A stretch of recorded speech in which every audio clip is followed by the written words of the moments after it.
Hello people, welcome to the Literary Grammar with Aditi and today we are going to start two stories about flying. इस chapter में दो stories हैं. First story है His First Flight and second story है Black Aeroplane. दोनों stories की summary separately करेंगे. First video में हम करेंगे His First Flight and second video में हम करेंगे Black Aeroplane. Okay, so for the author's name you can look at the screen. His First Flight लिखी थी लियम ओ फ्लर्थी ने एंड ब्लैक एरोप्लेन लिखी थी फ्रेडरिक फॉर्सिथ ने. ऑथर्स के नेम मैंने इसलिए लिखे हैं बिकॉज ये आपको याद रखने हैं और कई बार ऐसे क्वेश्चंस पूछे जाते हैं. इनफैक्ट आपको हमेशा ऑथर्स के नेम याद रखने चाहिए बिकॉज ये इंपॉर्टेंट होते हैं. तो ये जो आपकी फर्स्ट स्टोरी है हिज फर्स्ट फ्लाइट, इसके जो ऑथर लियम है वो राइटर भी. तो अब स्टोरी पे आते हैं. ये एक बहुत ही इंटरेस्टिंग स्टोरी है बिकॉज एट द एंड ये हमें बहुत अच्छी लर्निंग देती है. तो ये स्टोरी है एक यंग सीगल की. सीगल कौन होते हैं? ये एक तरह की बर्ड होती है जो सी के पास रहती है. You might have seen it on Discovery कि किस तरीके से वो आती है सी में एंड दे डाइव डाउन और फिश को पकड़ती है and then they fly away. So seagull एक बर्ड है तो ऑब्वियस सी बात है कि उसे उड़ना तो पड़ेगा. तो ये जो सीगल है ये बहुत छोटा है एंड उसने अभी उड़ना भी नहीं सीखा है and he is afraid of flying.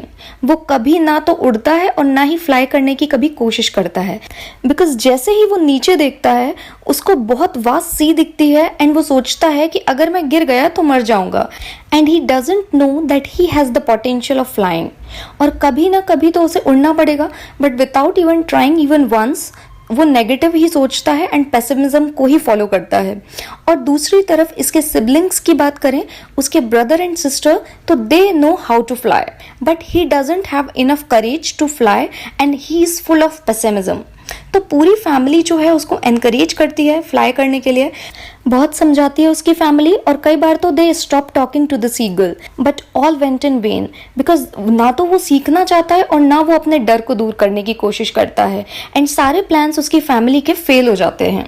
तब what his family did to him, पूरी फैमिली उसको अकेला छोड़कर चली जाती है और उसे पूरी तरह इग्नोर करने लगती है और वो सब दूसरी तरफ क्लिफ पर जाकर बैठ जाते हैं जो कि जस्ट उसके ऑपोजिट में था.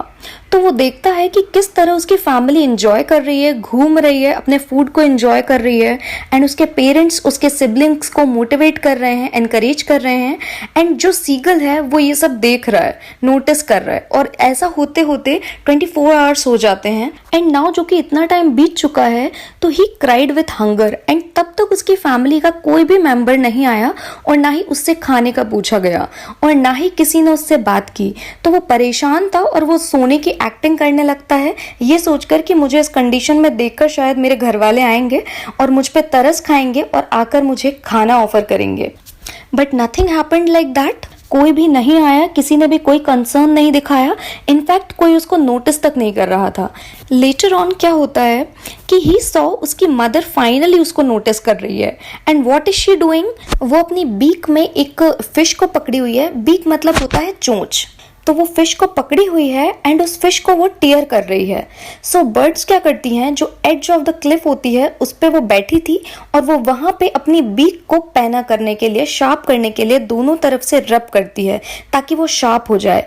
जैसे हम अपनी नाइफ को शार्प करने के लिए स्टोन पे रब करते हैं, बिल्कुल उसी तरह. तो वो अपनी बीक को शार्प इसलिए करती है ताकि वो अपनी फिश को टीयर कर सके. तो सीगल अपनी मदर को देखता है फिश को टीयर करते हुए और ये देखकर उसे बहुत तेज भूख लगने लगती है. उसकी भूख और बढ़ जाती है and he got मैडेंड with the hunger and he thought मेरी माँ मुझे देगी ये खाने को. सो व्हाट ही सीज कि उसकी मदर उसके पास आ रही है and he feels so relaxed and happy कि फाइनली उसको अब खाना मिलेगा एंड वो अपनी एज तक चलकर जाने लगता है और एज ऑफ द लेड्ज पे वो पहुंच जाता है तो वो देखता है कि her mother halted her wings and became motionless. तो जो मदर है वो रुक जाती है and did not come to him. He was wonder और वो सोचने लगता है why she is not coming to me. And वो इतना भूखा था कि अब वो बेयर नहीं कर सकता था and he moved forward without worrying about himself. और उसको ध्यान ही नहीं रहा कि वो आगे बढ़ रहा है और जैसे ही वो लेड्ज क्रॉस किया he was filled with fear and cried. But this fear lasted only a minute. He spread his wings and tried to fly. जैसे ही वो कोशिश करता है उड़ने की तो वो पाता है कि वो उड़ने लगा है और जैसे ही उसको रियलाइज होता है कि he is finally flying, so he cried with joy and started flying higher and higher. उसके पेरेंट्स, ब्रदर्स एंड सिस्टर्स भी उसके साथ उड़ने लगते हैं and they also screamed with joy. So इस तरह से उसने अपनी फर्स्ट फ्लाइट की थी and he never knew how to fly, but at last he discovered that he can also fly like his other family members. So lastly इसका central idea ये है कि जिस तरह baby bird was scared to take his first flight for the first time, उसी तरह as a human being जब हमें कोई चैलेंजिंग टास्क मिलता है तो हम भी उसी तरह से डरते हैं उस फर्स्ट स्टेप को लेने से। सो इस स्टोरी के जो राइटर हैं लियम, वो ये कहना चाहते हैं कि हमें किस तरह करेज और सेल्फ कॉन्फिडेंस होना चाहिए अपने डर से ओवरकम करने के लिए। आई होप ये स्टोरी आपको बहुत पसंद आई होगी, बिकॉज ये बहुत ही अच्छी लर्निंग दे रही है हम सभी को कि हमको फर्स्ट स्टेप ले लेना चाहिए अगर हमारे मन में कुछ ऐसी चीज़ें चल रही हैं जिसकी हम शुरुआत करना चाहते हैं बट हम डर रहे हैं कि ऐसा करने से कुछ गलत ना हो जाए, तो हमको उस डर को हराने के लिए वो फर्स्ट स्टेप को ले लेना चाहिए। Okay, so this was the first story. Next story जो इसी का दूसरा पार्ट है वो हम नेक्स्ट वीडियो में देखेंगे। So till then wait for the next video and I hope you like the story. Thank you so much for watching.